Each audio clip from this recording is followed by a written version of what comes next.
Oi, gente. Boa noite. Vocês me ouvem?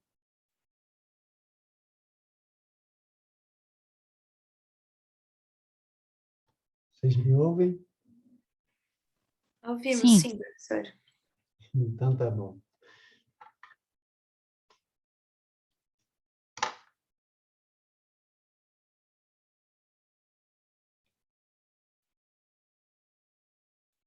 Vamos começar nossos trabalhos. Eu vou compartilhar aqui a tela, tá?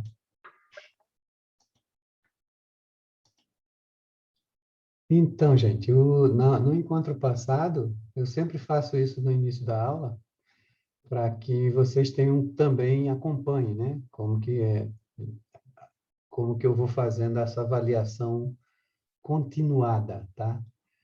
Então, aqui da aula passada são os colegas que participaram, tá? Participaram da aula. Então, a gente já vai pontuando, né? Porque nós começamos a construir os dois paradigmas a partir dos indicadores. Então, hoje nós vamos, nessa primeira parte, depois vou disponibilizar uma tabela para a gente construir juntos aqui esses dois paradigmas. Paradigma da insustentabilidade e o paradigma da sustentabilidade, a partir do encontro passado e dos elementos que vocês apresentaram, derivados dos textos indicados, tá bom? Então, veja se tem alguma dúvida, tá, gente? Se eu esqueci de alguém que participou e não está contemplado, ó. Porque é meio ponto, tá? Para cada, por exemplo, aqui a Anaísa, ela participou dos dois encontros. Participou de verdade. Então, tem a pontuação aqui, tá?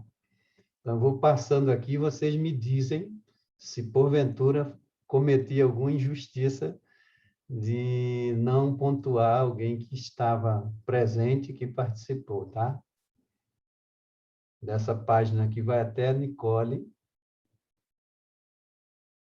Aí depois vem o Nicolas. E acho que já dá para ver até o final, tá? Pronto. Então, aqui, ó. Todo mundo, tá? Por favor, se manifeste aí se alguém porventura não está contemplado, tá bom? Professor, quem participou de todas tem 0,25. Não, Isso? não, não, 0,25 é porque aqui é o seguinte, aqui ele já faz a média, sabe? A média automática. Então, quem participou só de uma, ele já divide por dois, né? Porque no final, a média final vai ser isso, né? N1 mais N2 divide por 2 é a média do módulo, entendeu? Então, aqui a gente vai somando, ó, entendeu? Deixa eu colocar aqui, por exemplo.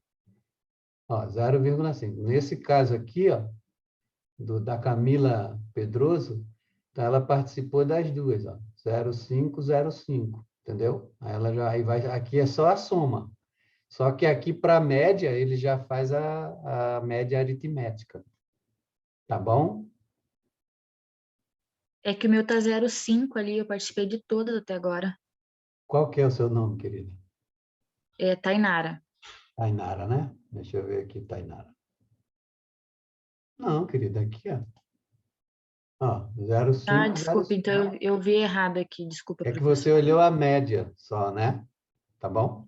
Ah, Mas foi a isso sim. soma aqui, ó, são os dois, ó. Tá vendo? 0,5, 0,5. Tá bom? Ah, sim, tá bom, professor. Obrigada. Tá bom. Mais alguém? Bom, então, deixa eu colocar agora. Eu quero.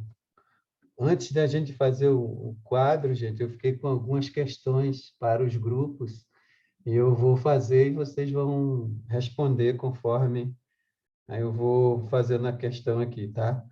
Por exemplo, no pessoal do grupo 1, foi comentado que é uma questão atualíssima, que é a questão do marco temporal, é o PL 490.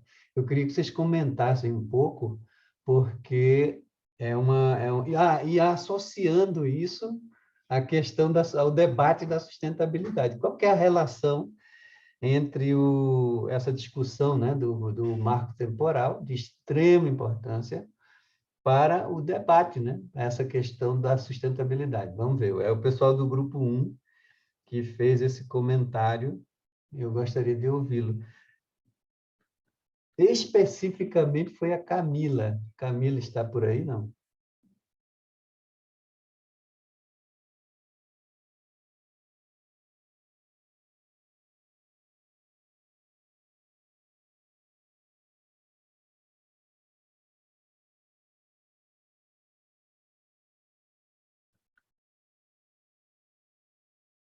Pessoal do grupo 1, alguém pode comentar, não?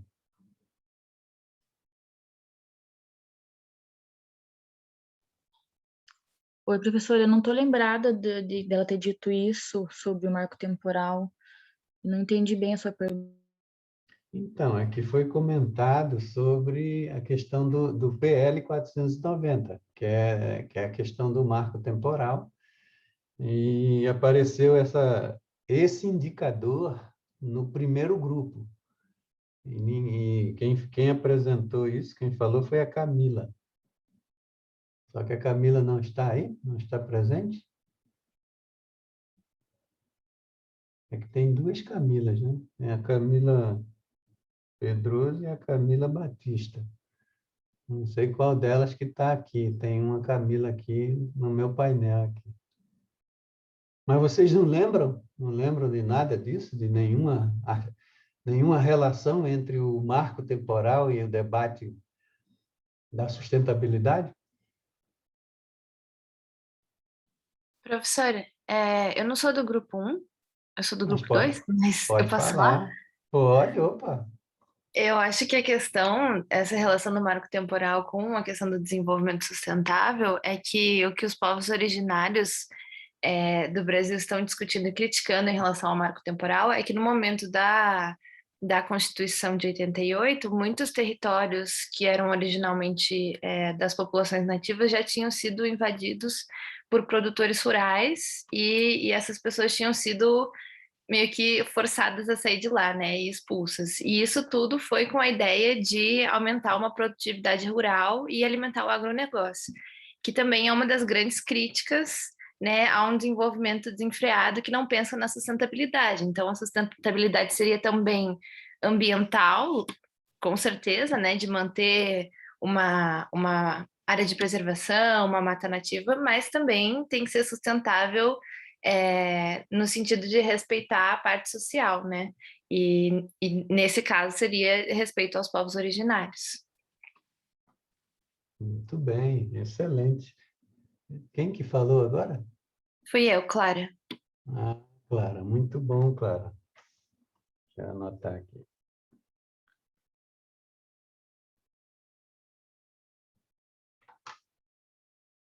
Bom, e do grupo 2, uma questão que me chamou a atenção foi a questão do estupro, que foi a Ione que colocou. Qual que seria a relação do estupro das mulheres, de mulheres que iam buscar água, com a questão da insustentabilidade, né?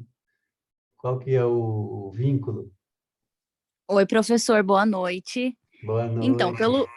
pelo vídeo que a gente estava vendo, é porque eu estava assistindo, no caso, as palestras entraram vários assuntos referente à falta de água, à erradicação da pobreza.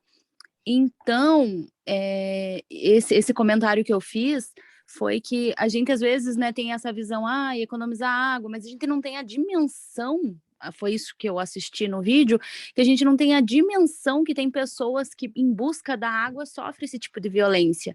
Então muitas das vezes a gente não tem dimensão dos as pequenas coisas que a gente tem na nossa mão e outras pessoas sofrendo até abuso por causa de algo que se todo mundo fizer um pouquinho, eu acredito que, né, que já melhora a coisa. Então, eu acho que é mais ou menos isso, assim. Professor, eu posso complementar a fala da Ione? Deve. Opa. Então, justamente essa questão do estupro contra a mulher, ela vai, na verdade, contra alguns uma das ODS, né, que são os Objetivos de Desenvolvimento Sustentável, que é a erradicação da pobreza, a questão da igualdade de gênero, né, que, por exemplo, a mulher ela não pode nem buscar água, ela não tem o espaço adequado, as pessoas não têm um espaço adequado, uma infraestrutura adequada, que é uma dos tópicos da ODS, uma das 17 ODSs, e como a gente vê as mulheres sendo reféns, tendo que passar por uma situação de estupro, né, que envolve uma situação de machismo, do estupro, da cultura do estupro. Então, é uma questão que é totalmente estrutural e que ela mostra que não tem sido muito visto pelo Estado, né, que é o Brasil, porque ele está seguindo para 2030 uma das 17 ODS, que é a infraestrutura de base de saneamento para todo mundo e a questão da educação também de nós, a população, enquanto a mulher, quanto o respeito, enquanto o corpo da mulher, enfim, porque se a pessoa está indo buscar água, a mulher, no caso, indo buscar água, ela corre o risco de ser estuprada, tipo, coisa que um homem dificilmente aconteceria. Então, são questões que precisam ser trabalhadas, e principalmente sobre a questão da mulher, o corpo dela, não é muito ensinada em populações mais pobres, principalmente pelo fato de acesso à educação, que já é uma das 17 ODSs, e também pela questão da falta de investimento no governo nos lugares mais pobres, não é só as capitais, são interiores e interiores. Mais ou menos isso, complementando o que a Ione falou. Muito bom, Dalmi. Professor, se eu puder complementar de novo Tenha bondade. Opa. a fala do colega, eu acho que a ODS que mais se encaixaria nessa questão que a Ione falou, né, da água, enfim, do estupro, né, contra a mulher, seria a ODS 10, que é a, né, de reduzir as desigualdades. Por que reduzir as desigualdades, né? Porque eu acredito que através de políticas públicas, né, que a gente reduz esse risco, né, tanto para mulher quanto para homem, quanto para crianças, né, pessoas idosas também. Então, a partir de políticas públicas, né, então investimentos aí, né, para essa população ter um acesso mais fácil à água, até um investimento também educacional, né, para essas populações, enfim. Era só complementando, então, a fala dos dois colegas. Bem, Laura. Muito obrigado, viu? Nada. Então, é isso. Muito bom mesmo. Do grupo 3, gente, o que me desassossegou ou me chamou a atenção? A questão da pegada ecológica. Na verdade, nesse curso, acho que no próximo encontro, nós vamos fazer o cálculo da pegada ecológica desse nosso grupo aqui, tá? Tem uns links bem interessantes para a gente ver quanto é que está a nossa pegada ecológica. Mas eu queria ouvir um pouco quem foi que comentou isso? Foi a Anaísa. A Anaísa está presente aí, gente? Não está, né? Alguém do grupo 3, sobre a questão da pegada ecológica. A pegada ecológica ela seria um indicador de sustentabilidade ou insustentabilidade, ou ambos? O que é que vocês acham? E o que seria a pegada ecológica? Né? Porque não foi explicado isso.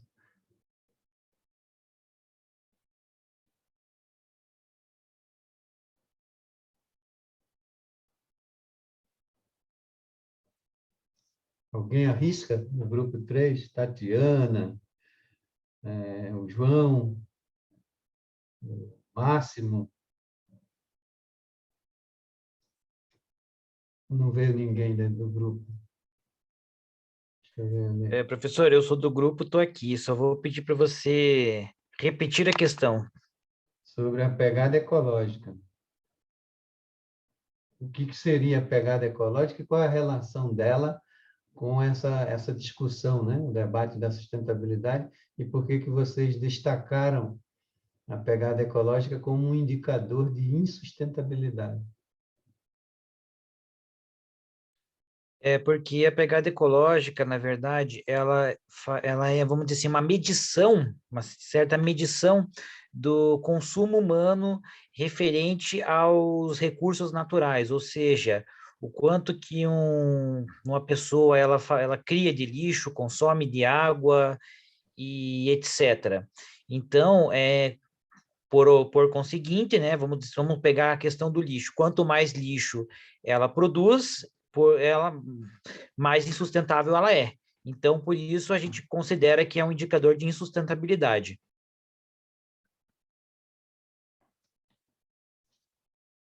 Muito bom, muito bom, Yuri. Mais algum complemento, não?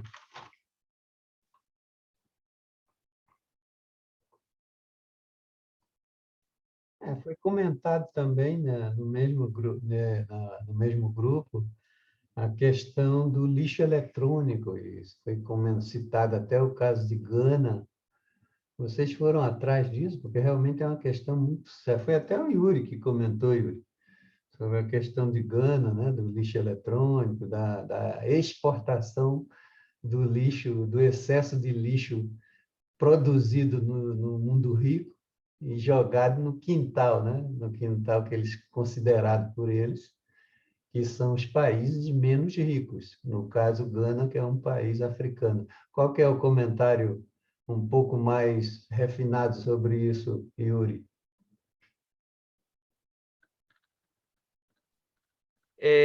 Falando especificamente de Gana, é uma situação bem complexa, né? Porque a gente vê exatamente aquela questão da migração vamos dizer assim, dos detritos, dos dejetos dos países ricos para os países pobres, né? Ou seja, o que não presta mais para o país rico vai para o país pobre, para eles irem lá se contaminarem, né? Porque aquilo lá é metal pesado, é tóxico, para conseguir ali um pouquinho de cobre, um pouquinho de metal para comer e sobreviver. Então, assim, é bem complexo, assim.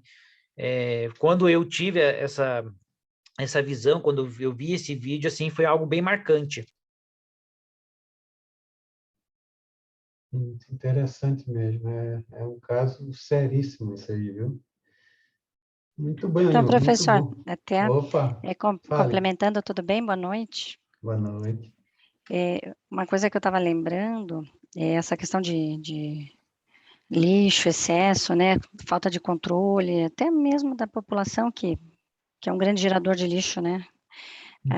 Eu acabei morando algum tempo na Nova Zelândia e na Austrália, e a diferença é bem gritante, embora seja na Oceania, dois países muito próximos, em relação à educação, né? Na Nova Zelândia, você tinha um lixo transparente para pôr lixo reciclado e você ganhava uma etiqueta com o teu nome e teu apartamento. E você tinha que pôr a etiqueta no lixo e pôr ele no lugar certo, tanto orgânico quanto isso já faz algum tempo, né? A gente nem tinha tanta, acho que essa responsabilidade hoje, né, que nós temos hoje em cima, né, dessa reciclagem, né, de todo esse processo. E me chamou muito a atenção na época, né? Eu falei, nossa, a gente tem etiqueta, então se alguém faz qualquer tipo de separação errada, um lixo errado no lugar errado, teu lixo está com teu nome, teu apartamento. Então, uma organização que eu acho que cada um deve fazer, né? Para tentar, de alguma forma, ter controle, né? Dessa bagunça, porque a gente mesmo aqui separa, mas não sabe se vai para o lugar certo, né? Reciclar. Então, começa daí também, né? Um pouquinho, né, que eu acho que é bastante, na verdade, que a gente produz muito lixo, né? E aí eu lembrei agora eles falando dessa questão, né, de lixo, e já na Austrália já é totalmente diferente, embora sejam países muito próximos, a educação é bem, bem diferente. Tanto que a camada de ozônio lá também é maior, pela produção, né, de fábrica, você tem uma diferença gritante, né, de uma coisa e outra, e você está tão perto, né, mas eu lembrei e chamei a atenção, por isso que eu quis aqui dar uma relembrada nisso, e que bom se fosse aqui, né, um pouquinho que é lá, para a gente ter um pouquinho mais de educação, né, nessa questão, né. certeza, Cláudia. Bom, aí no grupo 4, deixa-me ver o que a questão do IDH. Vocês veem alguma relação do IDH com a questão da sustentabilidade? Ou será que porque ele é um indicador composto, né? Foi explicado, mas ele tem relação com a questão ambiental, estrito sensu, ou não? O que a gente viu, professor, eu também sou da equipe 4, é que ele analisa, né, a questão do desenvolvimento diretamente, né, de todo esse desenvolvimento sustentável que a gente estudou. Não seria isso? Então, mas com a questão ambiental, no sentido mais estrito, mais biofísico, né? Que é o sentido mais usado no hemisfério norte. Vocês acham que tem alguma relação ou não? Professor, Cláudia, se você me permite falar um Claro, por pouquinho, não favor, sei se eu te imagina. interrompi. Mas eu acho que, assim, o IDH, ele avalia o desenvolvimento humano, por óbvio, e eu acho que é um pouco difícil separar a questão ambiental da questão humanitária, talvez, não sei se essa é a melhor forma de colocar. Então, eu não sei dizer se estrito sensu, se pensando só no meio ambiente, tipo natureza, sim, mas eu acho que justamente por não poder ser feita essa distinção total, dá para dizer que é uma boa maneira de avaliar esse ponto, assim, sabe? Até porque eu acho que é um pouco difícil um desenvolvimento humano pleno sem um meio ambiente adequado ou perto disso, né? Porque a gente sabe que a situação ambiental do mundo, assim, no geral, tá um pouco complicada, mas eu acho que se relaciona um pouco nesse sentido, sabe? Sendo difícil fazer essa separação. Não sei se está fazendo muito sentido o que eu estou dizendo. Claro que está. Claro que sim, Eduardo. É isso mesmo. É que o IDH, ele, para muitos não, alguns pesquisadores, principalmente os pesquisadores dessa área, que lidam com indicadores, né? Indicadores de sustentabilidade, eles eles dizem que, do ponto de vista ambiental, estrito sensu, ele é um indicador que, apesar de ser composto, ele não levou muito em conta essa dimensão biofísica, sabe, do ambiente. Mas, por outro lado, ele incorpora esses elementos humanísticos, sociais, que trata da educação também. Ele cruza essas variáveis, né, para poder ser construído. Só por esse fato e pelo fato que você comentou, né, de que não faz o menor sentido hoje, já fez isso antes, essa separação, mas hoje, principalmente para nós do hemisfério sul, é indissociável, é inseparável essa questão. Tem alguém usando Professor, o chat? Opa, pode falar.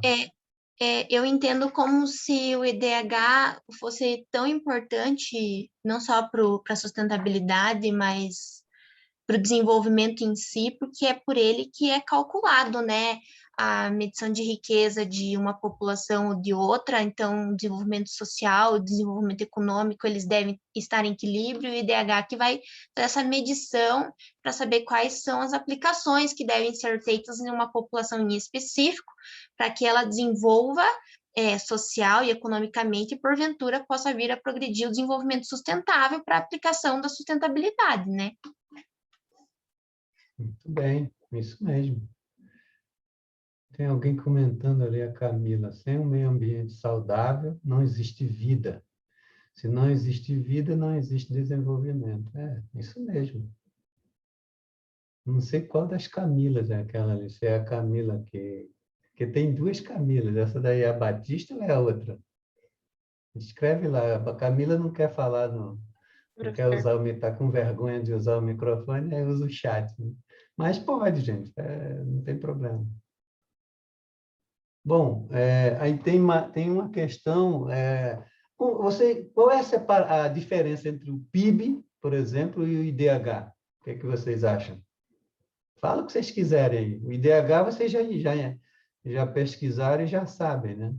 mas a diferença entre o PIB foi colocado pela equipe 3 como um indicador de insustentabilidade. Vocês concordam com isso, pessoal do IDH? Professor, posso falar? Eu Pode, sou do grupo 5, mas a gente pode. falou sobre IDH também. E, para mim, a diferença de PIB e IDH tem muito a ver com a questão econômica, né? O PIB é basicamente economia. E o IDH tem muitas outras questões. No PIB é muito difícil. Lógico, tem relação, mas é muito mais distante a relação ambiental do que o IDH. O IDH eu consigo traçar uma linha um pouco mais próxima, pensando em qualidade de vida e tal. E o PIB é muito específico na economia. É o que eu acho que difere, principalmente os dois. Ok, Pedro. Veja só o que a Júlia escreveu ali. Ó. O PIB per capita é um dos índices de desenvolvimento humano. Vocês concordam com a Júlia ou é exatamente Professor, o contrário? eu Ou é até... isso? Fale. Desculpa, posso falar? Atravessei total sua fala, desculpa. Pode Mas falar. eu até, pegando um pouco o gancho do que acho que era o Pedro estava dizendo, eu acho que não necessariamente um índice bom do PIB significa um desenvolvimento, um IDH bom, sabe? Eu acho que pode acontecer muito, na verdade, do produto interno bruto ser alto, ser bom, justamente porque existe uma parte um pouco suja, digamos assim, de toda, não sei como posso dizer, de toda essa produção, assim, como esses países que são usados de, acho que é maquiadoras que chama, tipo, de usar um país mais pobre para colocar a parte meio suja da indústria, assim. Então, eu acho que não teria uma relação direta, assim, sabe? Muito bom, muito bom. É o Liz, seguinte, Júlia. A Júlia... opa, Pode falar, desculpa. pode Licença, falar. professor, desculpa. Eu acabei não participando dos trabalhos que eu estive ausente nas últimas aulas. Ali eu escrevi errado, na realidade, o que eu estava querendo dizer é que quando a gente vai medir o IDH, me corrija se eu estiver errado, a gente pega a educação, né, o PIB per capita e a capacidade de vida, né? Quanto tempo as pessoas vão viver para tentar medir ali o índice de desenvolvimento humano, né? Quando a gente entra no PIB per capita, até a colega acabou de falar, não significa só o PIB propriamente dito estar alto que existe aquela região ou existe um índice de desenvolvimento humano naquela região, se não houver também a educação da população e uma longevidade, tempo de vida, uma expectativa de vida alta para aquela região, né? Eu acredito que é uma das coisas que faz parte do IDH, mas não sozinho, não adianta ser só você ter um PIB alto e às vezes você tem uma região que tem uma produção altíssima e é uma população muito pobre, embora o PIB seja alto, né? Uma população muito carente, na realidade. Muito bem. Veja, ficou melhor esclarecido agora, Júlia. Porque do jeito que você escreveu ali, deu a impressão, eu fiquei com a impressão errada. Foi bom você corrigir. É bem isso que você disse mesmo, que vai na mesma direção do que a Eduarda e o Pedro falaram. Né? Aí tem o seguinte, a Camila escreveu ali, ó, econômico, eu acho. Acho que temos que pensar o desenvolvimento só como crescimento econômico. Esses indicadores não dão indicações adequadas de sustentabilidade. Exatamente, mas principalmente o PIB, Camila. Porque o PIB, como o pessoal já explicou aqui, né? Ele é enganador nesse sentido. Ele só computa a capacidade produtiva de um determinado país, ou de uma capital, de uma cidade, enfim. Aí não importa como que se produz, eles não fazem essa pergunta. Então, por exemplo, os Estados Unidos. Os Estados Unidos eles são responsáveis por 25% da emissão dos gases de efeito estufa. Você veja, se nós pensarmos no catálogo de países da ONU, são em torno de 200 países. Somente um país produz 25% da emissão de gases. Então, isso significa o seguinte, que é uma sociedade muito rica, como a Europa também, uma sociedade afluente, mas o lado sombrio disso não entra no PIB. Aliás, entra no PIB como se fosse uma coisa boa, porque ele só vai contar o PIB altíssimo, né, que tem a sociedade estadunidense. Então, quer dizer, veja, não tem como você medir qualidade de vida sem usar um índice mais composto, que é o IDH, porque ele já tenta cruzar essas outras variáveis. Por isso que hoje, não se mede mais qualidade de vida usando o PIB, né? O PIB só mostra que produz. Os Estados Unidos, por exemplo, tem na fronteira dos Estados Unidos uma cidade ao sul e ao norte do México, chamada Tijuana. Não, Juarez. E é como se fosse uma cloaca. É parecido com Gana, na África, porque, na realidade, foi para lá que, desde que começou essa discussão, toda essa movimentação sobre a produção limpa, o que eles fizeram? Eles empurraram as indústrias sujas para essa região de fronteira. É uma cidade extremamente violenta, principalmente, para variar, né, gente, com relação às mulheres. As mulheres de origem indígena, que muitas são expulsas, né, das terras delas, das aldeias, e vão buscar emprego ali, são vítimas é uma cidade que tem muita violência principalmente sobre as meninas. Alguém quer Professor, falar? Pode falar, André. só fazendo um adendo aí a Juárez, né? Como Juárez é fronteira com os Estados Unidos, Sim. tem muito problema com o tráfico de drogas, porque ali é porta de entrada muito para cocaína. Então, ali, a violência provém muito disso ali, além disso. Além disso, muito bem complementado. É isso mesmo. Então, tem mais um comentário, gente, com relação a crescimento e desenvolvimento. Então, para nós aqui, veja, já é agora um pouco da parte conceitual. Não dá para confundir, né, crescimento com desenvolvimento. Desenvolvimento é um conceito numa perspectiva mais ampla. O crescimento ele se reduz, se limita à perspectiva econômica. Então, conceitualmente, é mais correto, quando a gente falar em crescimento, a gente está mirando o PIB, por exemplo, a questão econômica. Agora, o desenvolvimento, ele já se alarga um pouco mais, porque ele tenta incorporar outros elementos, outras variáveis, né? Variável social, a variável ambiental. Por isso que se adjetiva na década de 80 como desenvolvimento sustentável.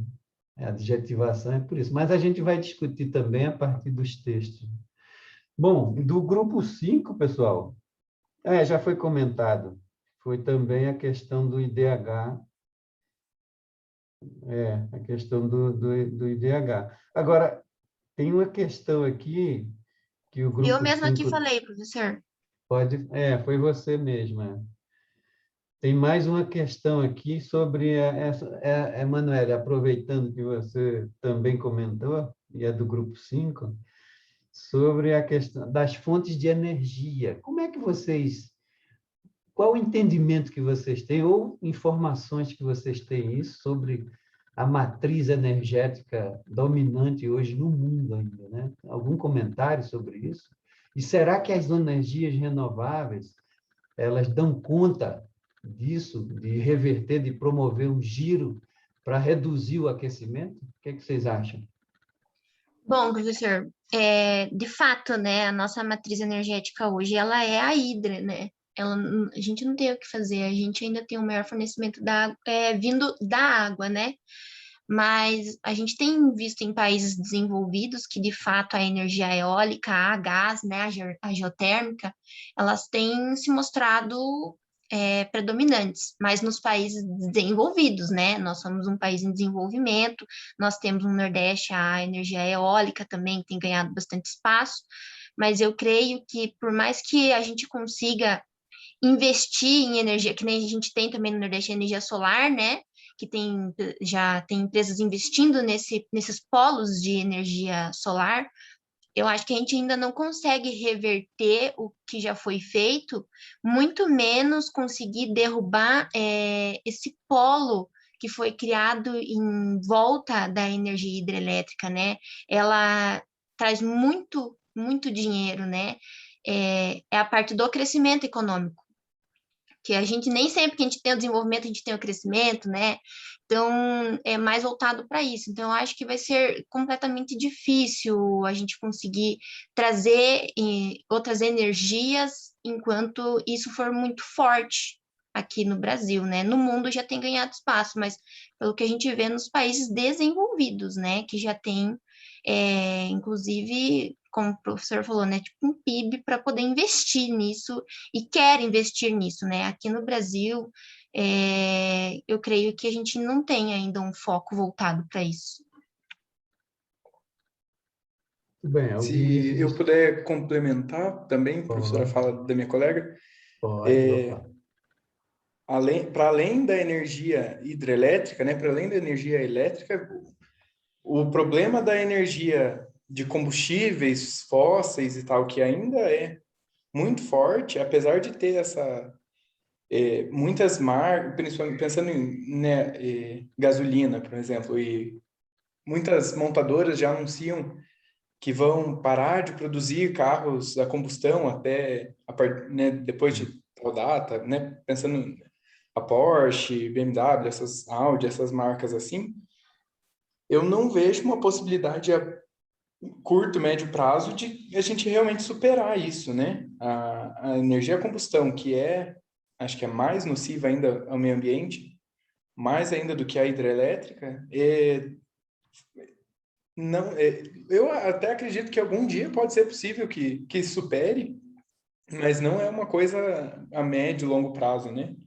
Pensando só no mais simples, né? No mais do cotidiano, que é a gasolina, né? Isso se a gente for ampliar para indústrias e tal, isso fica ainda mais evidente, né?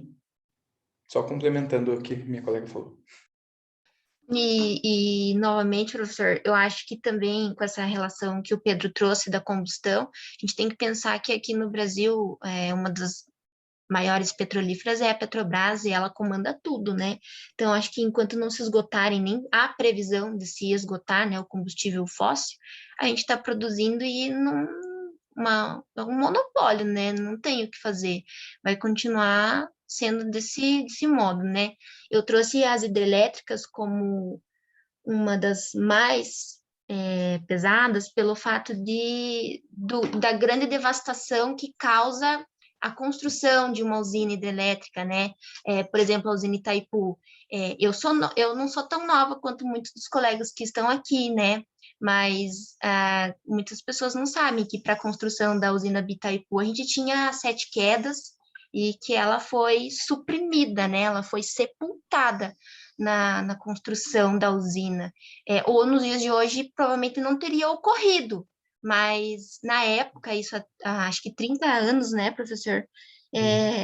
Infelizmente a gente perdeu ela era considerada uma das maravilhas do mundo, e infelizmente eles autorizaram o sepultamento dela para a construção de uma usina que hoje produz energia, pela pesquisa que eu fiz, ela tem energia o suficiente para suprir o mundo por 40 dias.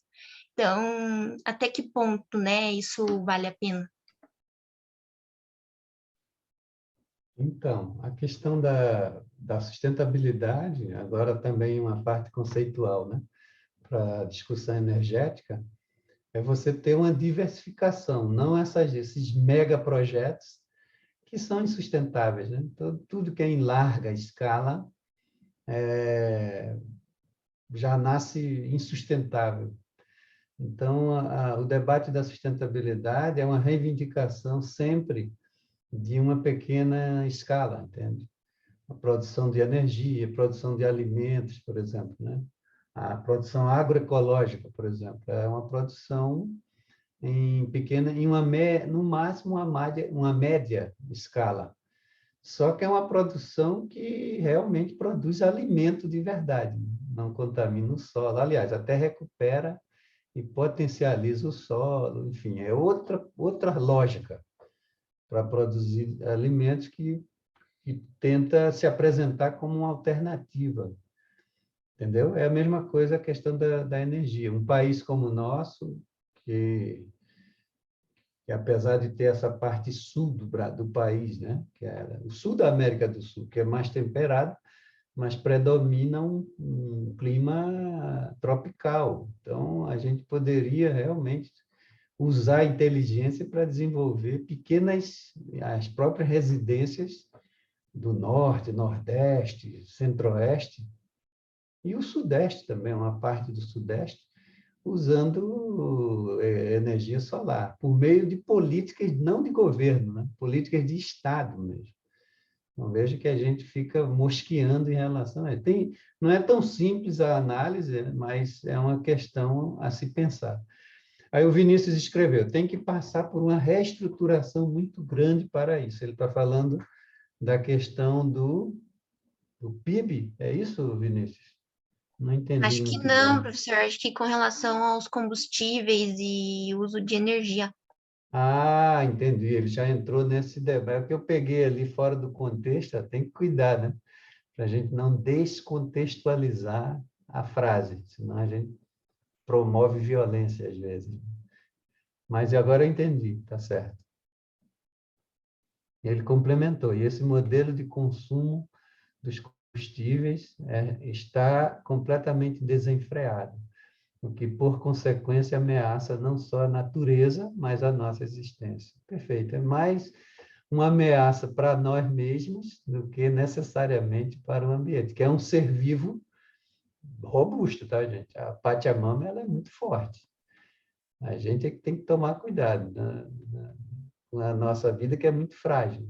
Nós somos muito frágeis. Bom, Licença.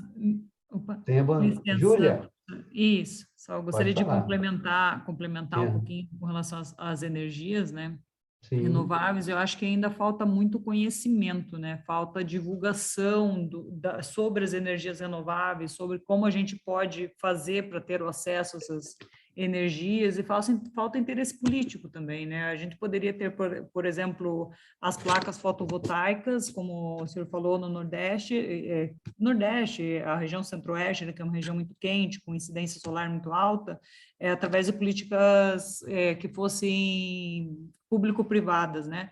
Isso daria muito certo, existe já uma tendência muito grande no setor público em licitar já as grandes obras que vêm sendo licitadas com placas, só que isso não atinge a população, né? Então, a grande massa acaba ficando ali submissa à energia elétrica, que tem um custo altíssimo, sempre subindo, sendo que poderia ter essas políticas públicas, privadas, junto, que fosse algo que barateasse o custo, que a pessoa conseguisse utilizar na sua própria residência, assim, como várias outras fontes de energias, né? Só que como a população não tem conhecimento, ela não cobra porque ela não sabe que tem aquilo que seria um acesso muito melhor, né? Então, a gente acaba tendo todos os recursos na mão, mas não sabe usá-los, né?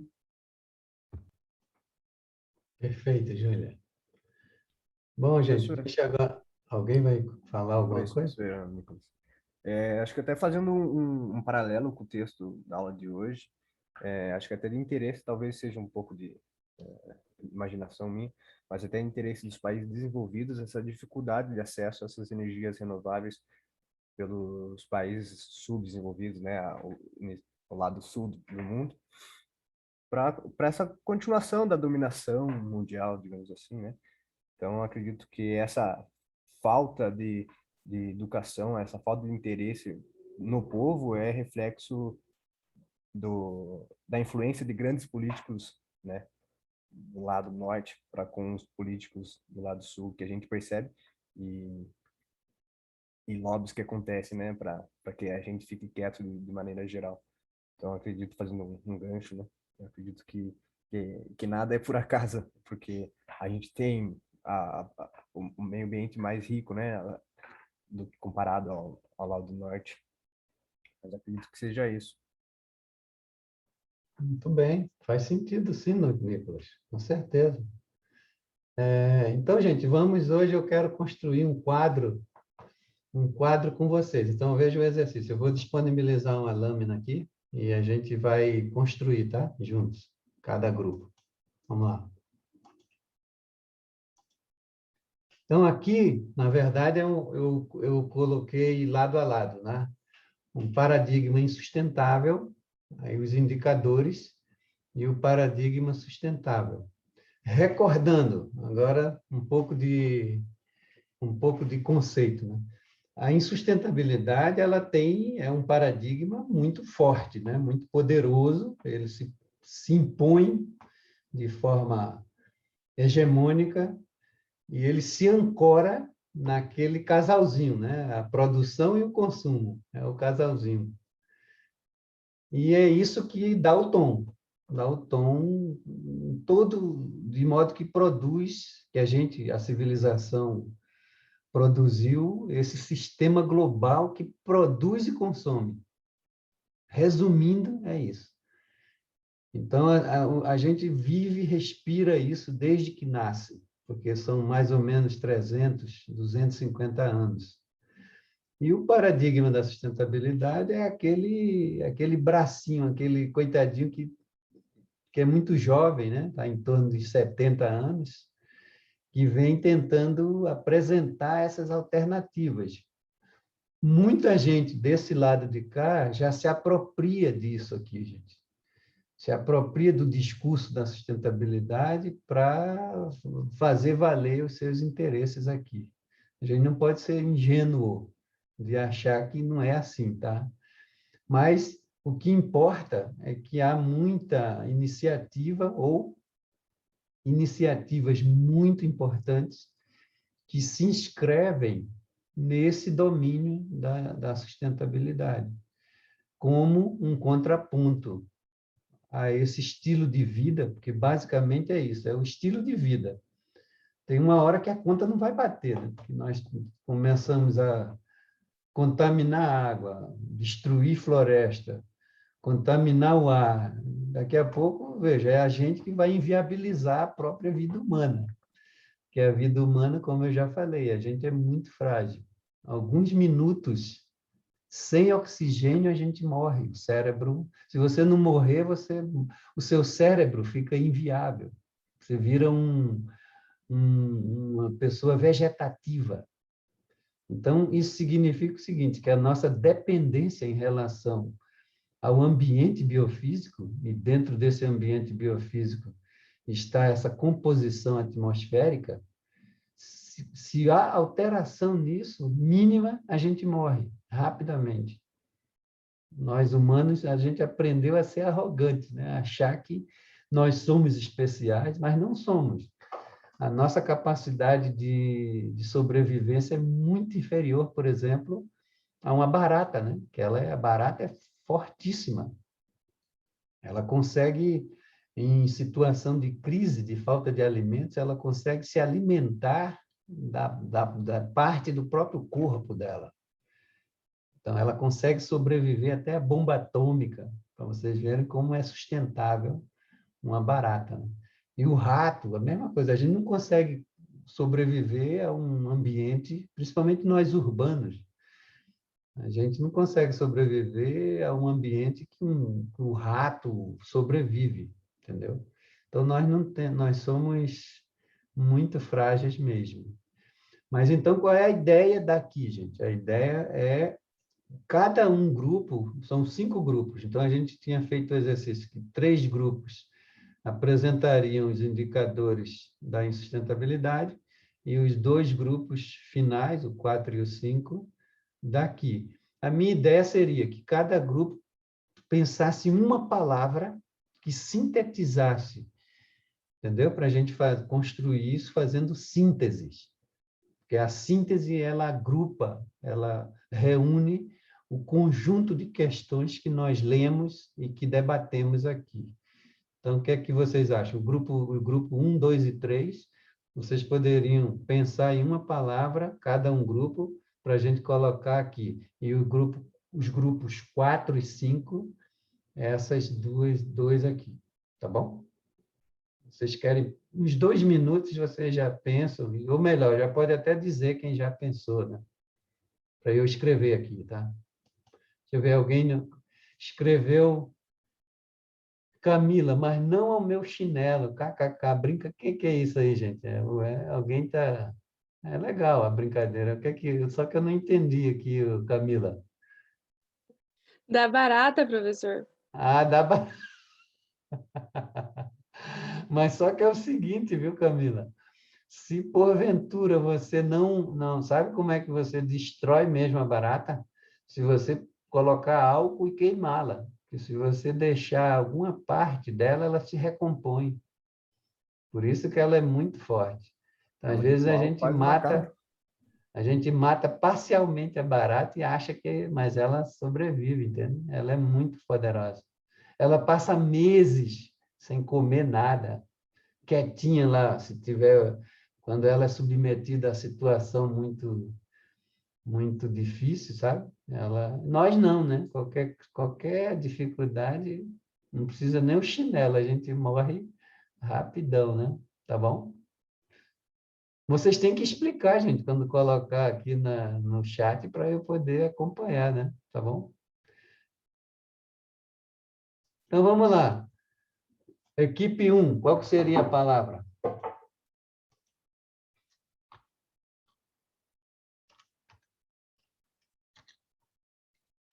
Oi, professor, a gente pensou em extinção de animais. Extinção de animais não humanos. Humanos e não humanos. Porque também a gente é humano, a gente é animal, né? Sim, sim. Então animais não humanos, só ou os humanos também? Você concorda que... Os dois. Os dois, opa, ficou legal, Nara.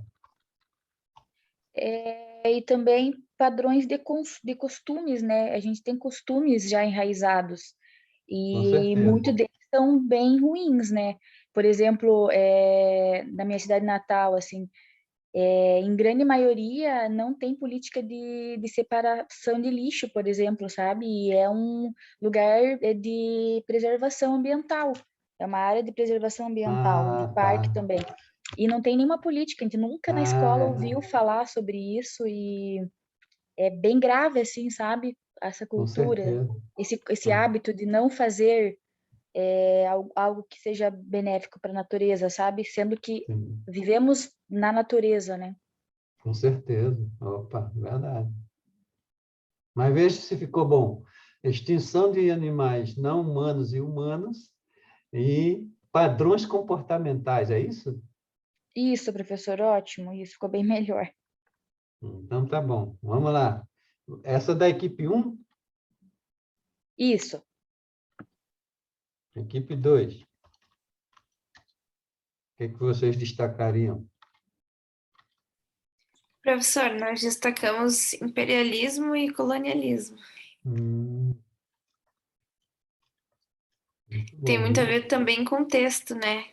Que a gente lê, com os capítulos que a gente leu para a sala de hoje. Com certeza, nossa, tem tudo a ver. Muito bom. E a equipe 3?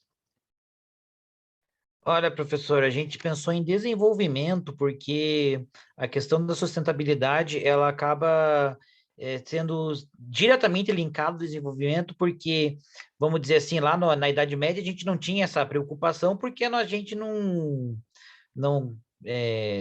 desmatava o meio ambiente de maneira desenfreada como fazemos hoje, né? Mas hoje nós vivemos uma sociedade pós-revolução industrial, onde recursos naturais são muito utilizados, né? Então tem essa questão aí do desenvolvimento tá muito ligado com a sustentabilidade. Muito bem.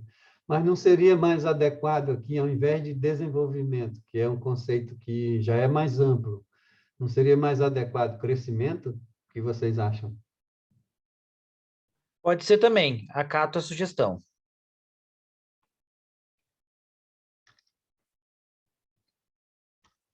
Professor, posso fazer só uma observação? Eu sou do grupo 2, mas aqui depois de ler o texto eu não consegui resistir. Pode falar. Eu acho que a questão do desenvolvimento só virou um problema quando se pensou no desenvolvimento do sul global, né? Porque o desenvolvimento do norte global nunca foi um problema. Pode repetir? Eu gostei do raciocínio, mas eu queria ouvir um pouco mais. Que a questão de a gente não, né? Mas o mundo desenvolvido começou a problematizar a questão do desenvolvimento e ver que isso seria um problema quando se aplicou a ideia do desenvolvimento ao sul global. Então, como levar o que o norte considera desenvolvido para o sul, subdesenvolvido em desenvolvimento, sem que isso cause um apocalipse ambiental, né? Então, criou-se esse mito de que o desenvolvimento do Sul acarretaria no fim do meio ambiente, né? Então, essa questão do desenvolvimento também, falar dessa forma, eu acho um pouco perigosa, porque a gente perpetua um pouco esse mito, né?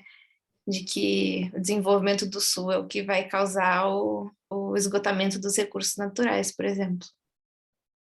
Interessante. Você nunca tinha tomado contato com esse tipo de análise? Professor, eu tinha, mas não tanto nos termos de desenvolvimento sustentável. Eu estudo bastante sobre a questão da América Latina, eu fiz parte do grupo de estudos aqui da Faculdade em América Latina do professor Carlos Magno, e agora estou entrando no grupo do professor Andrew. E um livro que a gente estudou bastante com o Carlos Magno foi As Veias Abertas da América Latina, que também tem uma perspectiva nesse sentido, né, de que nós do Sul perdemos porque o Norte global está ganhando, né, então alguém tem que perder e somos nós. Eu acho que é muito interessante a questão que eles falam na pobreza, que é uma questão que o Galeano já falava, que a solução para a pobreza é que parem de existir pobres, né? Então, assim, pobres parem de se reproduzir para que não exista mais pobreza no mundo. E que virou um pouco essa ideia do Sul não se desenvolver, porque se o Sul se desenvolver, não só vai ter o fim do meio ambiente, mas também você vai aumentar, vai fazer com que a pobreza se reproduza, né? Você não pode dar um auxílio, porque senão eles vão sobreviver e vão continuar se reproduzindo. E é uma ideia, inclusive, que o Galeano já falava, né? A gente não vai acabar com a pobreza acabando com o pobre, a gente vai acabar com a pobreza criando mecanismos para que a pobreza pare de existir. Muito bom, muito bom. Realmente é um clássico, né? As Veias Abertas da América Latina é um clássico. Eu li isso, eu sou do século passado, né, gente? Eu li isso há muito tempo, mas é um livro que todo latino-americano deveria ler. Realmente é um documento de uma força extraordinária. Tem outros, mesmo calibre, mais atualizados, como esse que eu indiquei para vocês, que é um colega meu, o Extensoro, e ele também pesquisa há muito tempo sobre essa questão, desde uma perspectiva latino-americana, para mostrar que a agenda nossa não pode ser confundida com a agenda do Norte, né? Só que se a gente for muito tolo de cair nessa, tá bom? Mas excelente o seu comentário. Eu vou... Bom, aqui, gente, do grupo 5, vamos lá, grupo 4 e grupo 5. O que é que vocês Professor, destacaram? Pois não? Acho que a gente do grupo 4 destacaria socioeconomia e política, porque como Socioeconomia. isso, É isso? e política também, porque acho que esses são fatores que contribuem muito não só para avaliar o paradigma da sustentabilidade, né, mas também para reforçar essas ideias, porque o livro, o texto inteiro, ele vai falando sobre como um meio ambiente, uma sustentabilidade plena, envolve também o bem-estar populacional, envolve questões de educação, cidadania, esse tipo de coisa. Então, a gente pensou nesse viés. Excelente, muito bom mesmo. Equipe 5? Professor, a gente pensou em algumas coisas mais práticas, como o uso de energia alternativa, né, que a gente já mencionou hoje na aula, o uso de transporte coletivo alternativo, né, como existe aqui em Curitiba, os híbridos que não utilizam tanta combustão fóssil, a reciclagem de lixo, coleta seletiva, né, E a reutilização de água, que é uma coisa muito importante, né? Ainda mais na situação que a gente está vivendo, especialmente aqui no Paraná. A utilização de sacolas retornáveis, tendo em vista que o plástico é um dos materiais que mais demora para se recompor e é um dos mais utilizados no mundo, né? Nossos carros são de plástico. E a inserção de uma educação ambiental, acho que desde das séries mais primárias até, enfim, ensino médio, porque acho que com a educação que você muda qualquer coisa, né, que você queira mudar. Até pro lado ruim, infelizmente. Mas, além disso, é o combate verídico do desmatamento e investimento de reflorestamento das nossas florestas e florestas mundiais.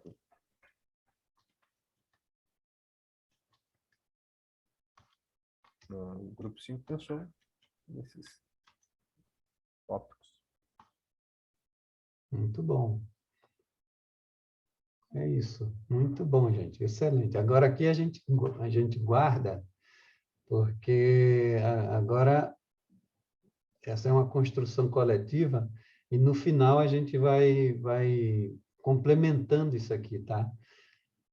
Mas sempre entrelaçando esses paradigmas, porque o paradigma da sustentabilidade, ele realmente está em construção, ele recebe muito combate, né? Porque essa discussão a gente vai começar a fazer a partir do texto, e a preocupação central, gente, o fato de eu ter indicado esse texto do Sten Soro para nós, para ajudar no debate, né?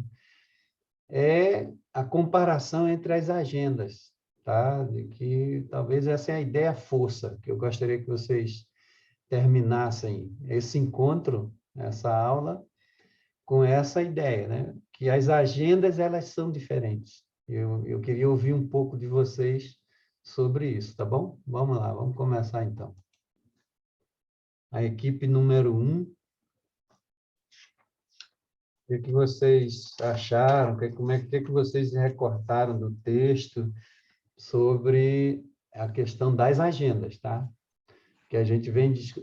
Porque a discussão da sustentabilidade, vocês perceberam que ela tem uma perspectiva, que é uma perspectiva, em geral, do hemisfério norte, com todos os interesses, porque os caras não são bobos, né?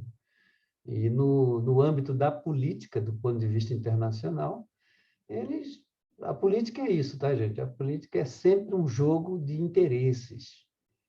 Não tem santos no mundo da política, né? Não tem anjos. Então, a pessoa vai fazer valer o seu interesse. Só que, às vezes, esses interesses eles são muito prejudiciais a muitos grupos.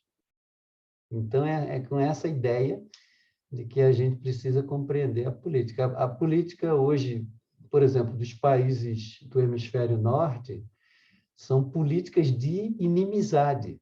Tá? Por quê? Porque eles se fecharam em relação aos países menos ricos, né? Por exemplo, na Europa, em relação aos países africanos, parte da Ásia, da América Latina. Então, eles fazem de tudo para impedir a entrada dessas pessoas. Então, o Mar Mediterrâneo, por exemplo, ele se tornou, que separa, né, a África da Europa, ele se tornou um cemitério de africanos, de pessoas fugindo da pobreza, e uma pobreza que derivou e deriva historicamente das políticas coloniais conduzidas pelo continente europeu, pelos vários países. Então, a gente não pode deixar de ter isso presente. E hoje, por exemplo, então eles sequestraram, né, toda parte da riqueza e dos saberes africanos, e hoje eles se fecham. Muitos africanos que tentam entrar na Europa, eles são caçados como baratas lá, porque os caras não querem que... E os que conseguem entrar vivem se escondendo, né? Porque vivem em condição de ilegalidade, da mesma forma que ocorre nos Estados Unidos, com relação ao fechamento cada vez mais acirrado em relação a latino-americanos, pessoas que passam pelo México. Não importa, é sul-americano, que é da América Central, não importa, eles não querem. Então, é o que alguns autores chamam hoje de políticas de inimizade, porque são políticas de fechamento, em que esse fechamento significa que esses grupos que são indesejáveis, de pessoas que eles não querem por lá, eles dificultam e, na calada da noite, eles mandam matar mesmo. São políticas de extermínio, né? desses grupos. Então, não é a política hoje, para muitos autores, alguns autores, o extensor ele não chega nesse nível de debate, né? Mas tem outros autores que vão apresentar isso, vão dizer que a política se tornou um exercício de extermínio de alguns grupos considerados indesejáveis. Então, é um pouco isso que está ocorrendo no contexto internacional. Então, o cara que é refugiado ecológico, por exemplo, indiano, tem muita cheia, muita catástrofe, né? Então, o cara não consegue entrar na Europa. Ou se entra de forma escondida e vive em condições muito ruins. A política de migração na Espanha, e hoje está bem forte isso. Então, os caras... E nos Estados Unidos, gente, só para vocês terem uma ideia, nessa gestão última do Trump, ele chamou os juízes, ele chamou os magistrados, e os caras tinham metas de deportação. Eu assisti a um documentário e também consultei algumas pessoas, colegas meus, que vivem nos Estados Unidos, são pesquisadores. E o pessoal atestando isso. Muita gente escandalizada, porque os magistrados foram orientados diretamente pelo Trump a cumprir metas de deportação, principalmente de latino-americanos, de africanos, os indesejáveis, que eles classificaram assim. Então, teve casos terríveis de pessoas que moravam lá há 20 anos, que já achavam que eram estadunidenses e foram convidados a se retirar. Entenderam? Então, a política ela ganha um outro conceito hoje, no contexto global. Então, você que idealiza demais, né, o hemisfério norte, é complicado quando você está classificado dentro desse padrão de indesejável, de ser uma pessoa que eles não querem lá, entendeu? Então, são questões muito fortes. Por outro lado, eles também, como eu já expliquei, eles se livram do lado sombrio do desenvolvimento, que é esse lado, o passivo ambiental, as indústrias sujas, o lixo, que os caras não sabem, não. Vocês sabem que os Estados Unidos são um país que produzem muito lixo, porque o padrão de consumo e produção é elevadíssimo, né? Óbvio. Então, eles não sabem o que fazer com o lixo, então tem que se livrar disso e passar para nós uma imagem de que eles são sustentáveis, entende? Então, a gente não pode cair nessa.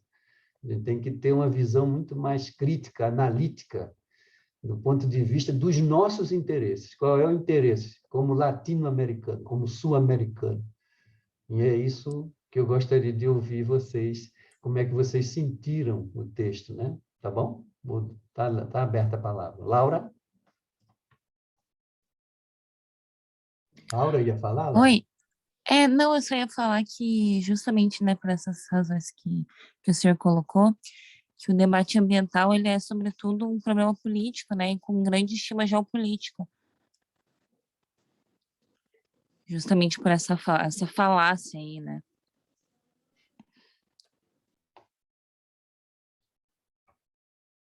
Está aberto, gente. Está aberto para o debate. Eu gostaria de ouvir só para a gente ter um controle. Laura, você é de qual grupo? Do 2. Do 2, né? Isso. Então, mais alguém do grupo 2 quer fazer algum comentário? Professora, eu queria... Deixa eu... Não, só então, para fechar, né, a minha fala, e muito similar ao que o senhor disse, é que essa política, então, ela é muito funcional, né, se a gente for ver a política do poder do norte, que ela tem mais ou menos o intuito de disfarçar, né, o fato de que, na realidade, eles são os grandes geradores dessa crise ecológica, né, e é isso. Terminei minha fala. Professora, eu acho que um pouco relacionado com o que a Laura falou, do norte ser realmente o criador dessa crise ecológica, que eu concordo. Recentemente eu assisti um congresso de direito internacional e eu achei uma fala muito interessante de um professor colombiano que estava falando sobre como o direito internacional público foi muito usado numa agenda de dominação também, né, ainda de colonização. E uma fala dele que eu achei muito interessante, que eu acho que tem muito a ver com o que a gente está falando do meio ambiente, é essa ideia de universalização, né? Então você universaliza o meio ambiente, universaliza a responsabilidade sobre o meio ambiente. Então, por mais que o norte tenha realmente causado toda essa degradação ambiental, cria-se um discurso de que essa degradação é universal e afeta todos de maneira igual e que todos têm que agir de maneira igual em relação a isso, né? E esse é um discurso muito forte que a gente vê que a América Latina tenta combater, né? Acho que como a gente viu no texto, de falar que, peraí, não é bem assim, porque é sempre tudo tido como um coletivo, né? Ó, nós, a humanidade, degradamos o meio ambiente, nós causamos isso. Uma crítica que eu vi bastante também em relação àquele documentário daquele ambientalista inglês, o David Attenborough, não sei direito se esse é o nome dele, mas que ele fala, nós, seres humanos, fizemos isso com o meio ambiente. Não é verdade. Fomos nós, seres humanos, como uma classe, né? Foi o norte global como uma classe dominante, como uma classe imperialista, e apesar de todos sofrerem os impactos, não faz sentido, não é justo e não é coerente falar que isso é uma responsabilidade que foi gerada pela humanidade como um todo, porque não foi, né? E que a responsabilidade para lidar com isso também não é a mesma. Então, a gente não pode tratar o Brasil e os Estados Unidos como responsabilidades iguais, sendo que os Estados Unidos é um dos países que mais produz lixo e mais emite gases que são prejudiciais à camada de ozônio. Então, isso foi um ponto que eu achei bem interessante no texto também, porque a questão do ecodesenvolvimento seria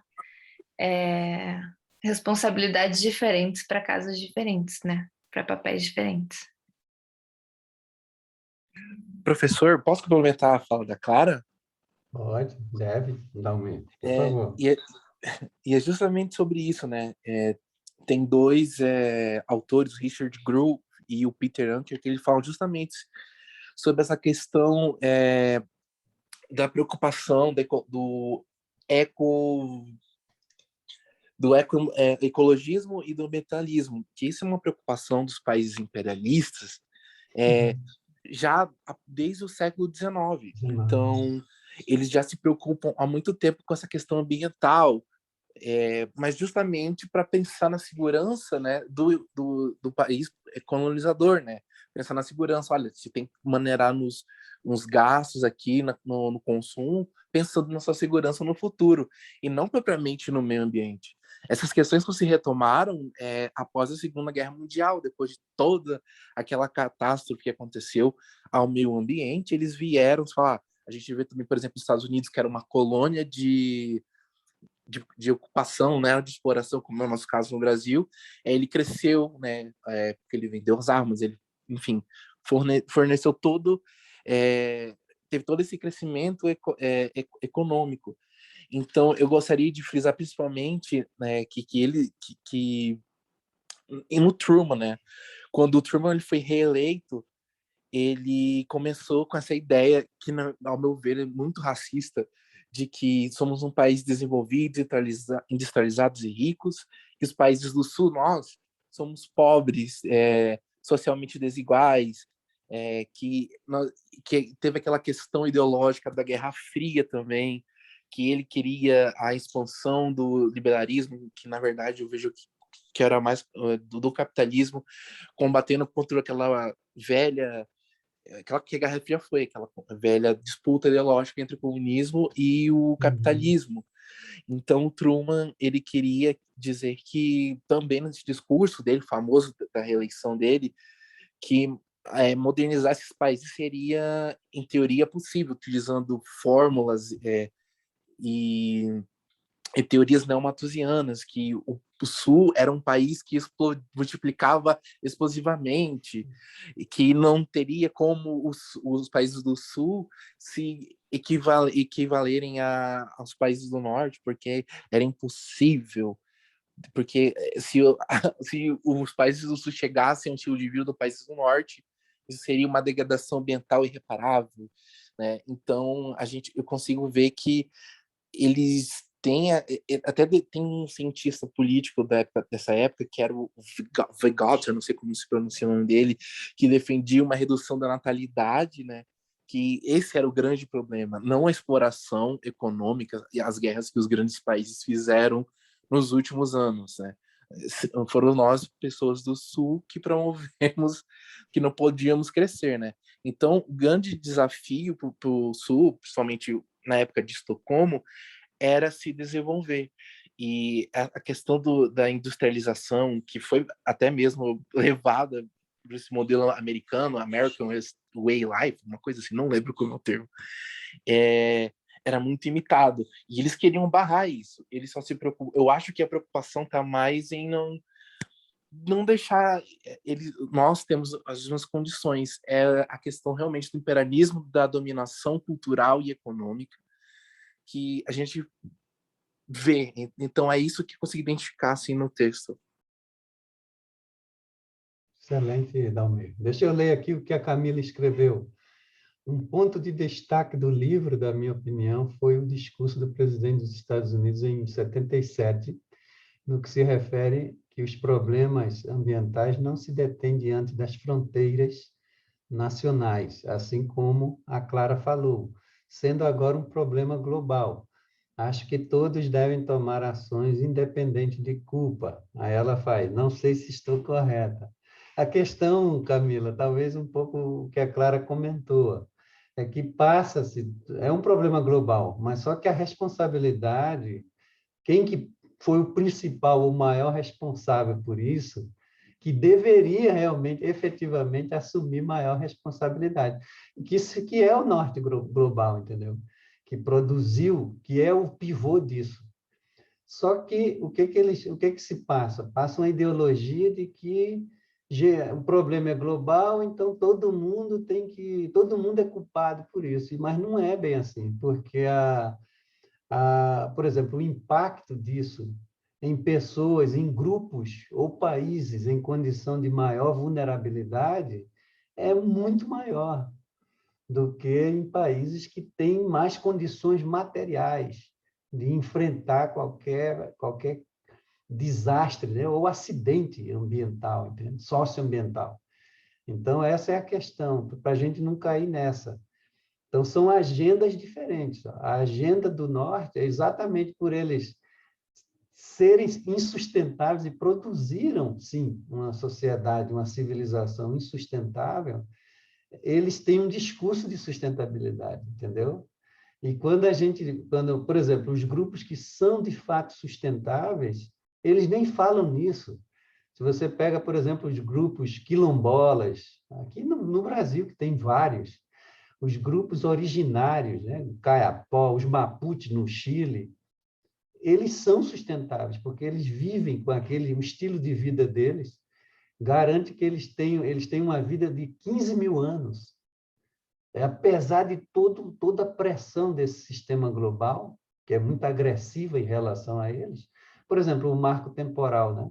É uma pressão de uma sociedade global sobre esses grupos originários, querendo eliminá-los. Esses caras são atrasados, entende? Então, não é nesse sentido, né? Então, o problema é global, mas a responsabilidade maior é, sim, dos países que foram os pivôs dessa situação.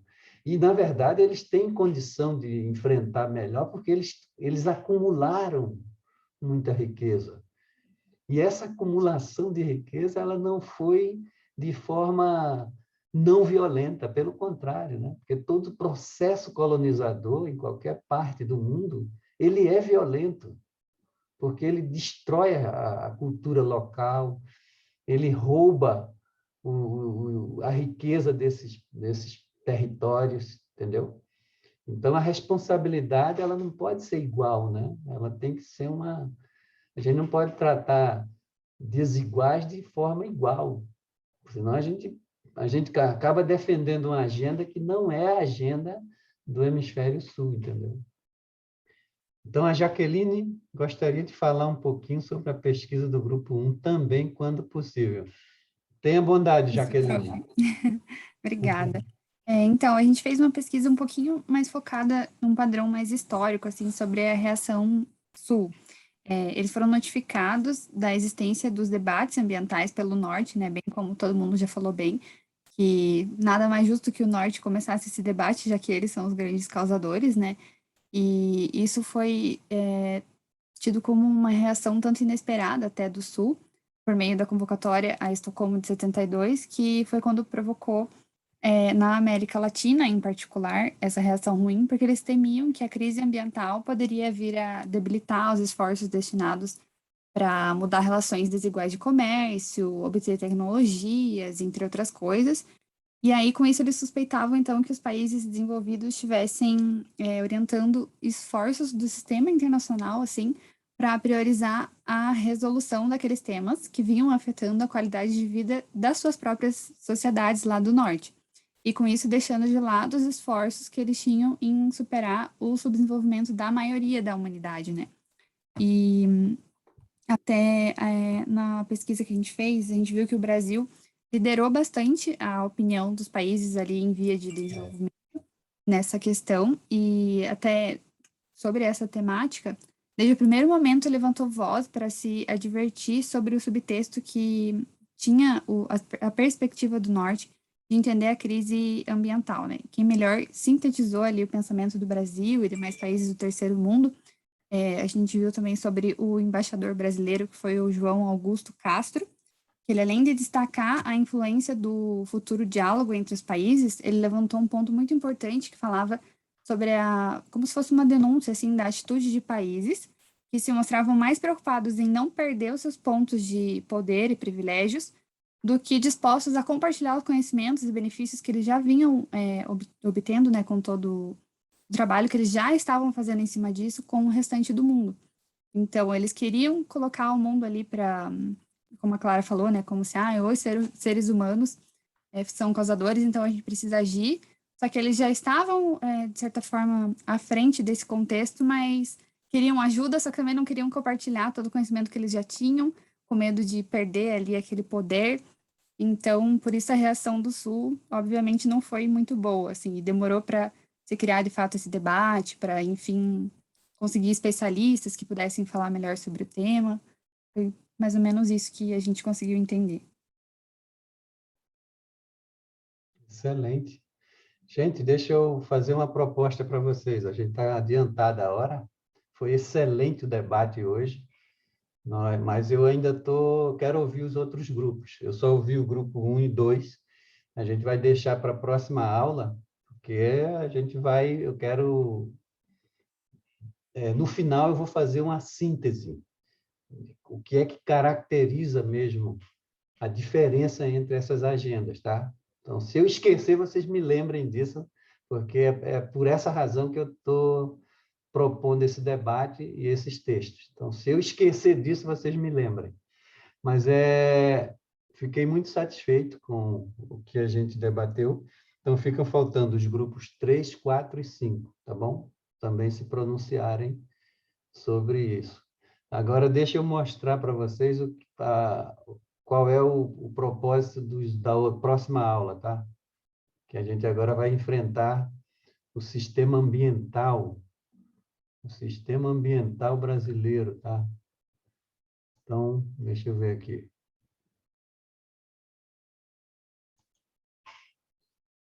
Então, é assim, gente, olha, para a próxima aula, já é a questão, não, é a aula 5, é essa aqui, Sistema Ambiental Brasileiro.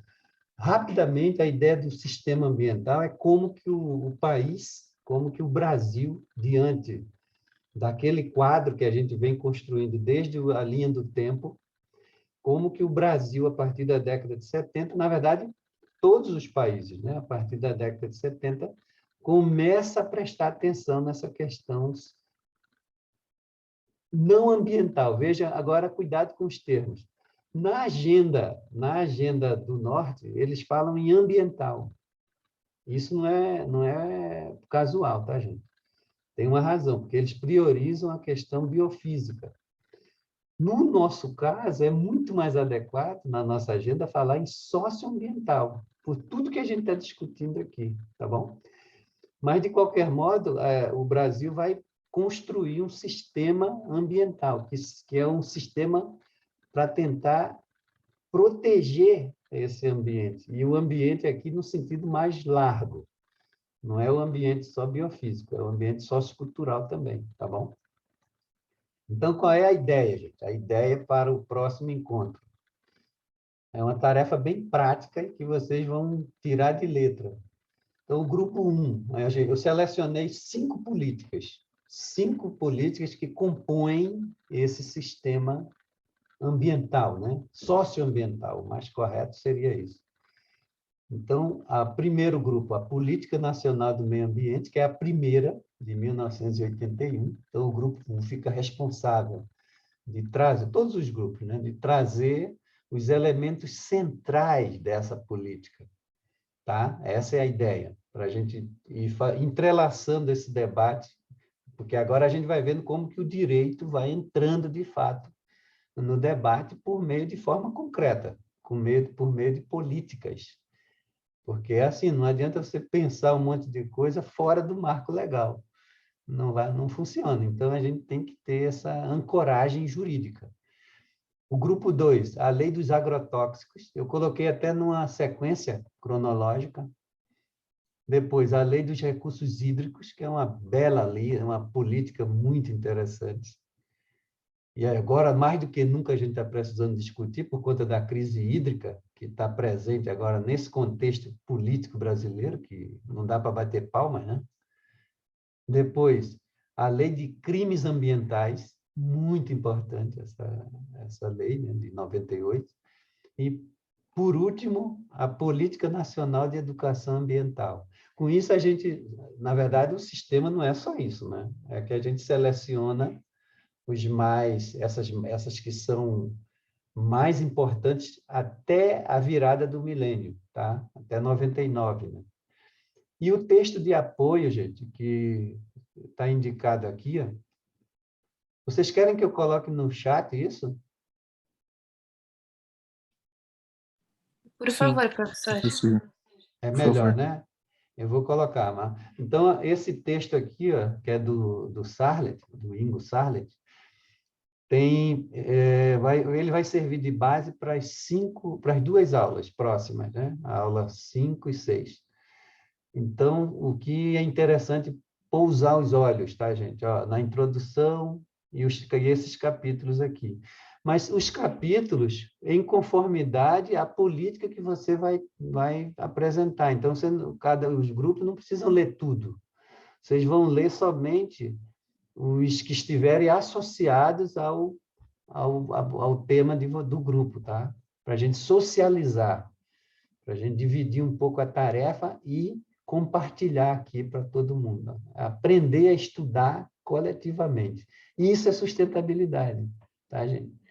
Essa coisa de estudar sozinho, de achar que sozinho você vai resolver o problema, é a coisa mais insustentável, que não faz parte do vocabulário sustentável no sentido profundo que eu tento passar aqui, tá bom? Então, eu vou colocar agora no chat e a gente encerra a aula, tá bom, gente? Porque já estamos estourando. Se vocês quiserem falar alguma coisa, pode estar à vontade.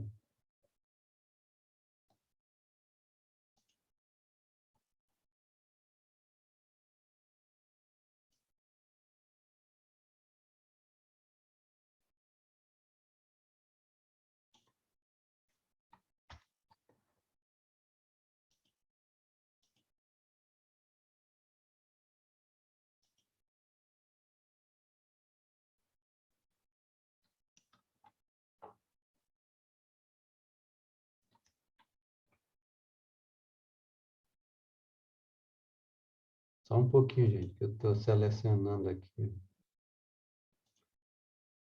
Eu vou fazer... Espera aí, deixa eu ver aqui. Não estou conseguindo.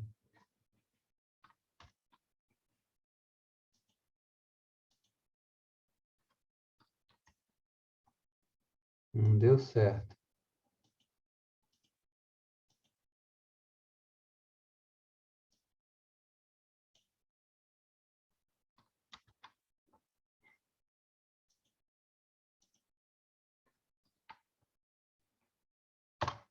Ó, gente, aqui eu coloquei o texto do Sarlet. Vocês tomaram nota das políticas? Deixa eu colocar de volta, que eu não estou conseguindo. Então, é assim, ó, o grupo 1, a Política Nacional do Meio Ambiente, aí vocês tomam nota, só o de vocês, tá? O grupo 2, a Lei dos Agrotóxicos. O grupo 3, a Lei dos Recursos Hídricos. O grupo 4, a Lei de Crimes Ambientais. E o grupo 5, a Política de Educação Ambiental. Acho que já vocês tomam nota, tá bom? Alguém escreveu aqui, perguntou, toda aula teremos texto de leitura? Em algumas aulas, não, mas em geral, sim. Sempre tem um texto de apoio para sustentar o debate, senão a gente fica num debate muito frouxo, assim, papo de boteco, né? E na academia é interessante a gente ancorar a nossa discussão sempre em textos produzidos por pessoas experientes, né? Especialistas, para poder fazer sentido, tá bom? Então é isso, gente. Eu quero agradecer a todos e todas. Tenham uma ótima semana e continua se cuidando, tá bom, gente? Boa noite a todos e todas. Um beijo no coração de cada um de vocês. Professor. Boa noite, professor. Tchau, professor. Boa noite, professor. Boa noite. Alguém ia perguntar alguma coisa? Não, eu só ia fazer um pedido.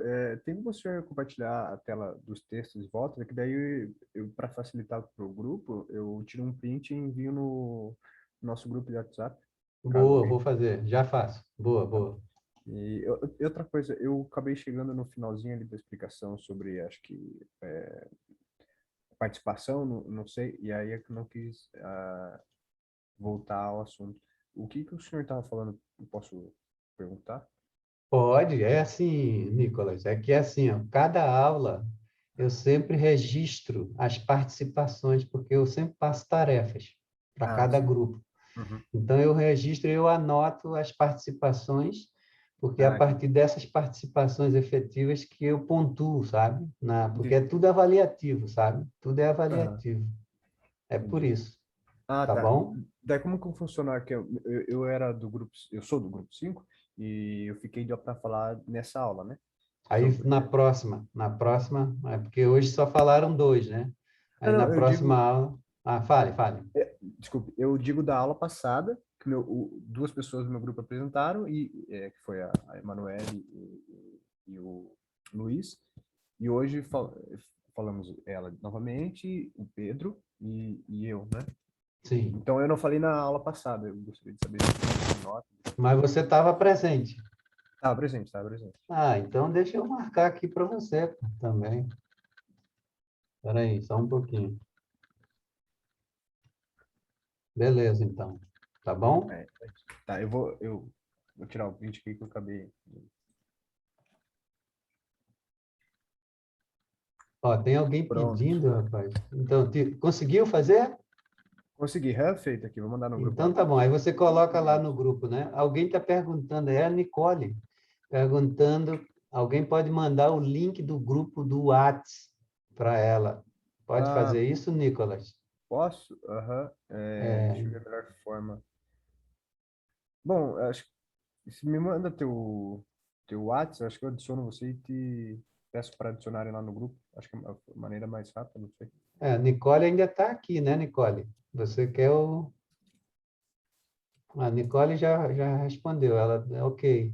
Então tá. Então... ela tá parada, eu estou vendo a foto da Nicole aqui, parada, eu não sei se ela não vai cansar de ficar paradinha ali na parede, né? Parecendo uma modelo fotográfica, né? Tá bom, a Júlia, é isso, a Nicole já mandou o número, tá? Beleza, Então, eu tá, pedi para o pessoal beleza. adicionar. Júlia gostaria de uma mensagem privada. Oi, professor. Oi, professor. Pois Eu já enviei uma mensagem ali com uma particularidade. Tá Na realidade, eu precisei entrar tardiamente por uma situação no meu trabalho, mudei de trabalho, estava em treinamento e não consegui participar das últimas aulas. Tá bom. E eu queria saber se eu posso ingressar em algum grupo, enfim, daí a hora que puder verificar lá a mensagem. Ah, sim, mas aí eu já te adianto que sim, Júlia. O ideal não, é o recomendável é que você se inscreva em algum grupo. Não sei se de repente no Nicolas, você pode incluir a Júlia? Oi, se ela tiver interesse, sim. Tenho sim, Nicolas. Pode me incluir, por gentileza. Então, tá resolvido. Então, ótimo. Eu vou te passar já o número, que daí qualquer coisa você já me inclui no grupo de WhatsApp. Isso, já para vocês, já para a gente se ajudar aqui, tá bom, Júlia? Sim, muito obrigada. Tá bom? Tá ótimo. Muito obrigada, Nicolas. Muito obrigada, professor. Eu vou passar já, tá? Isso, vou passar agora já pelo chat. Beleza. Já vou. Tá aí já. Beleza, vou mandar lá. Ok, então. Obrigada a vocês. Boa noite a todos e todas. Boa noite. Obrigado, professor. Boa noite. Ok, gente. Foi um prazer.